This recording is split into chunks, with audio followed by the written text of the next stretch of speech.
బంగ్లాదేశ్తో సరిహద్దు పంచుకుంటూ ఉన్న సిక్కిం ప్రాంతాన్ని చికెన్ నెక్ అంటే కోడి మెడ అని కూడా అంటారు.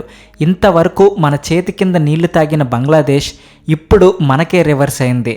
అది భారత్కి చెందిన చికెన్ నెక్ నా చేతిలో ఉంది అని బెదిరిస్తూ ఉంది. నార్త్ ఈస్ట్ ప్రాంతాన్ని భారత్ నుండి వేరు చేయాలి అని పాకిస్తాన్తో పాటు బంగ్లాదేశ్ కూడా ప్లాన్స్ వేస్తూ ఉంది. బంగ్లాదేశ్లో రాడికలిజం పెరిగిపోతూ ఉంది. ముఖ్యంగా భారతదేశానికి వ్యతిరేకంగా చాలామంది ఉద్యమాలు నిరసనలు చేస్తూ ఉన్నారు. అసలు దీని అంతటికి కారణం ఏంటి అనేది ఈ వీడియోలో ఇప్పుడు తెలుసుకుందాం. బంగ్లాదేశ్కి చెందిన ఫారిన్ అఫైర్స్ మినిస్టర్ ఈ మధ్యనే ఆర్గనైజేషన్ ఆఫ్ ఇస్లామిక్ కోఆపరేషన్ అనే మీటింగ్కి హాజరయ్యాడు. అక్కడ పాకిస్తాన్కి చెందిన వాళ్ళు కూడా ఉన్నారు. అతను ఆ మీటింగ్కి వెళ్ళి వచ్చిన తర్వాత బంగ్లాదేశ్లో ఒక పెద్ద అనౌన్స్మెంట్ చేశాడు.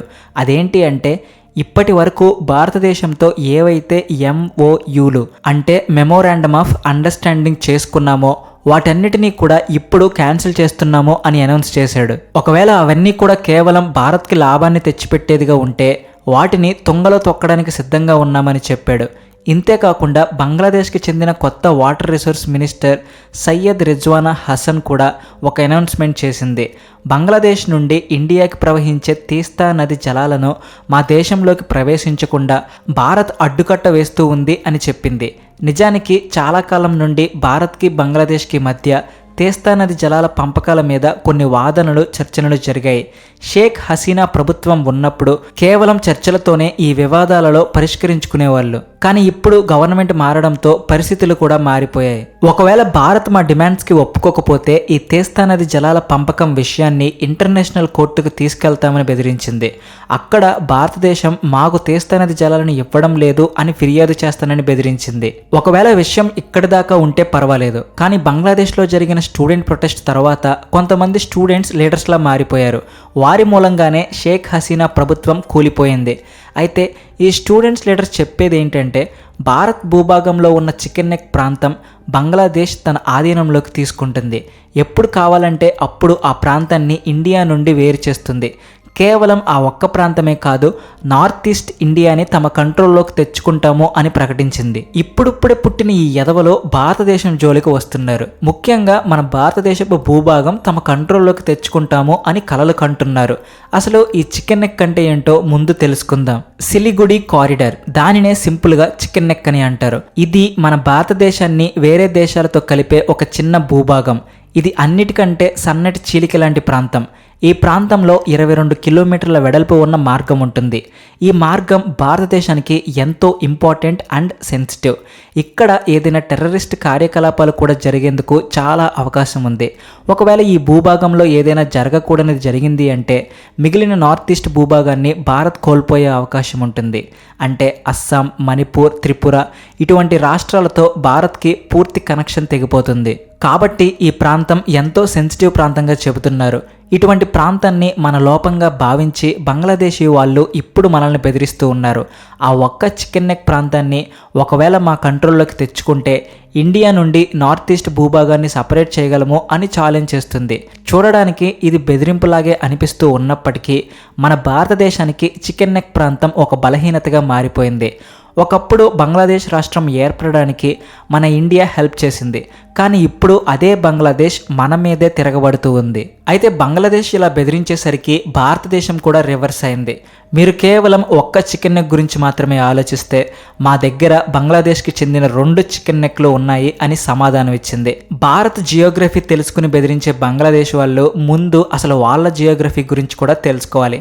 బంగ్లాదేశ్లో కూడా 2 చికెన్ నెక్లు ఉన్నాయి. అందులో ఒకటి రంగపూర్ కారిడార్ అని నార్త్ బంగ్లాదేశ్లో ఉంటుంది. ఆ కారిడార్కి 2 వైపులా భారతదేశం ఉంది. ఒకవైపు వెస్ట్ బెంగాల్, మరొక వైపు మేఘాలయ. ఇది కూడా చాలా నేరో రీజియన్. ఇక్కడ కేవలం 80 కిలోమీటర్ల వెడల్పు ఉన్న ప్రాంతాలు ఉన్నాయి.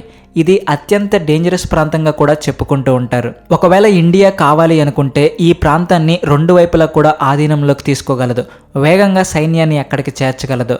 ఇక 2వ chicken neck Chittagong hill tracts India భూభాగం నుండి 25 కిలోమీటర్ల దూరంలో ఉంది.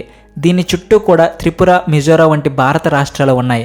ఒకవేళ ఒత్తిడి పెరిగింది అంటే భారతదేశము వెంటనే ఈ రాజ్యాలను కూడా ఆధీనంలోకి తీసుకుంటుంది. ఒకవేళ ఇక్కడ ఏదైనా యుద్ధ వాతావరణం నెలకొన్నట్లయితే భారతదేశం ఆ ప్రాంతంలో వెంటనే కంట్రోల్ తెచ్చుకోగలదు. కాబట్టి మన చికెన్ నెక్ ప్రాంతాన్ని తన ఆధీనంలోకి తీసుకుంటాను అని బంగ్లాదేశ్ బెదిరిస్తే మాత్రం మనం 2 చికెన్ నెక్ ప్రాంతాలను మన దేశం కంట్రోల్లోకి తెచ్చుకోవచ్చు. ఇప్పటికే బంగ్లాదేశ్ చికెన్ నెక్ వ్యవహారంలో ఎన్నో బెదిరింపులు చేస్తూ ఉంది. నిప్పుతో ఆడుకుంటూ ఉంది అనే విషయం ఆ దేశానికి తెలియదు. భారతదేశాన్ని శత్రువుగా భావించడం ఆ దేశానికే నష్టం. ఎందుకంటే భారత్ ఇప్పటికే ఒక సూపర్ పవర్గా ఎదుగుతూ ఉంది. మన దగ్గర ఎంతో గొప్ప మిలిటరీ పవర్ ఉంది. ఎన్నో ఎకనామికల్ రిసోర్సెస్తో పాటు ఇంటర్నేషనల్గా కూడా మనకి రిలేషన్స్ అద్భుతంగా ఉన్నాయి. ఒకవేళ ఏదైనా యుద్ధం సంభవిస్తే మనకి సపోర్ట్ చేసే పెద్ద దేశాలు చూస్తూ ఊరుకోవు. కాబట్టి మన భారత్ని ఈ చిట్టిపొట్టి దేశాలు బెదిరిస్తూ ఉన్నాయి అంటే అది వాటికే ప్రమాదంగా మారుతుంది. భారతదేశం ఒక పురాతనమైన దేశం. ఎలాంటి కష్టాలనైనా సరే ఎదుర్కోగల అనుభవం మనకి ఉంది. చికెన్ నెక్ కారిడార్ 1960 నుండి ఒక ఇంపార్టెంట్ కారిడార్గా మారింది. ఇటువంటి ఇంపార్టెంట్ ప్రాంతాన్ని సురక్షితంగా ఉంచడానికి మన ఇండియా కూడా ఎప్పుడూ ప్రిపేర్డ్గా ఉంటుంది. ఒకవేళ ఈ ప్రాంతంను బంగ్లాదేశ్ ఆక్రమించాలి అని ట్రై చేస్తే వాళ్ళను తిప్పికొట్టడానికి కూడా మన దగ్గర సైన్యం రెడీగా ఉంది. మన దేశంలోకి చొరబడాలి అని ప్రయత్నిస్తే మన వాళ్ళు చూస్తూ ఊరుకోరు. మన సైనికులు బంగ్లాదేశీయులకు గట్టి గుణపాఠమే చెబుతారు. ఇంకా ఇండియా కోరుకుంటే వరల్డ్ మొత్తం సపోర్ట్ చేస్తుంది. ఇంకా గట్టిగా చెప్పాలంటే ప్రపంచంతో బంగ్లాదేశ్కి ఉన్న సంబంధాలు అన్నీ కూడా భారత్ ఈజీగా తెంచగలదు. ఇదంతా తెలిసి కూడా బంగ్లాదేశ్ మన ముందు ఎగిరెగిరి పడుతూ ఉంది. వాళ్ళు ఏదైనా దురాక్రమణలకు పాల్పడితే వాళ్లకు చెందిన 2 చికెన్ నెక్కలను కూడా క్షణాల్లో కంట్రోల్లోకి తెచ్చుకోగలదు ఇండియా. పొలిటికల్గా, జియోగ్రఫికల్గా కూడా బంగ్లాదేశ్ని పూర్తిగా మార్చగలిగిన సత్తా మనకి ఉంది. ఇక చైనా వాళ్ళు బంగ్లాదేశ్కి సపోర్ట్ ఇచ్చే అవకాశం ఉంది. పాకిస్తాన్ కూడా బంగ్లాదేశ్కి ఎలాగూ సపోర్ట్ ఇస్తుంది. ఇప్పుడు బంగ్లాదేశ్లో ఏర్పడిన ప్రభుత్వానికి కూడా పాకిస్తాన్తో మంచి సంబంధాలు ఉన్నాయి. ఇప్పుడిప్పుడు అక్కడ ఏర్పడిన గవర్నమెంట్ కూడా పాకిస్తాన్కి సపోర్ట్ చేస్తూ ఉంది. అందుకనే భారత్కి చెందిన ప్రతి ఎంఓయూలను క్యాన్సిల్ చేయాల్సి ఉంటుంది అని బంగ్లాదేశ్ ప్రభుత్వం చెబుతూ ఉంది. ఆ ఎంఓయూలను క్యాన్సిల్ చేయడం వల్ల మనకు ఏమీ నష్టం లేదు, అలాగే బంగ్లాదేశ్కు కూడా ఎలాంటి లాభం లేదు. అయితే మన ఎకనామిక్ చట్టాలకు బంగ్లాదేశ్లో ఉన్న మన ప్రైవేట్ కంపెనీలకు కాస్త ఎదురు దెబ్బ తగులుతుంది. బంగ్లాదేశ్ వాళ్ళు కూడా ఇప్పుడు మన భారత్ కంపెనీల స్థానంలో చైనా కంపెనీలను రీప్లేస్ చేస్తూ ఉన్నారు. ఈ చైనా వాళ్ళు ఎక్కడ అడుగు పెడితే అక్కడ సర్వనాశనమే అవుతుంది అనేది మనందరికీ తెలిసినదే. ఒకవేళ చైనా వాళ్ళు బంగ్లాదేశ్లో అడుగు పెడితే బంగ్లాదేశ్లో గూఢాచార్యం చేస్తారు. ఇప్పటికే వాళ్ళు పాకిస్తాన్తో చేతులు కలిపి ఉన్నారు.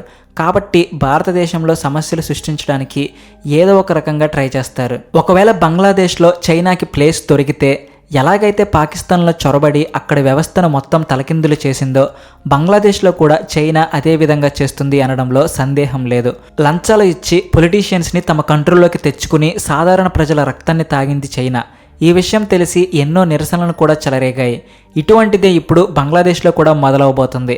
బంగ్లాదేశ్లో చైనా అడుగు పెడితే 2 పొరుగు దేశాల నుండి ఇండియాకి ప్రమాదం ఏర్పడే అవకాశం లేకపోలేదు. ఇప్పటికే యాంటీ ఇండియన్ నినాదాలు బంగ్లాదేశ్లో మొదలవుతూ ఉన్నాయి. దీనంతటి వెనుక ఎవరున్నారో మనకి బాగా తెలుసు. ఈ గొడవలు తొందరలోనే చల్లారకపోతే అది బంగ్లాదేశ్కి కూడా పెద్ద ప్రమాదాన్ని తెచ్చిపెడతాయి. ఈ వీడియోలో చెప్పిన ఇన్ఫర్మేషన్ మీకు బాగా నచ్చితే వీడియోని లైక్ చేసి షేర్ చేయండి. అలాగే ఛానల్కి సబ్స్క్రైబ్ చేసుకోండి. Thanks for watching.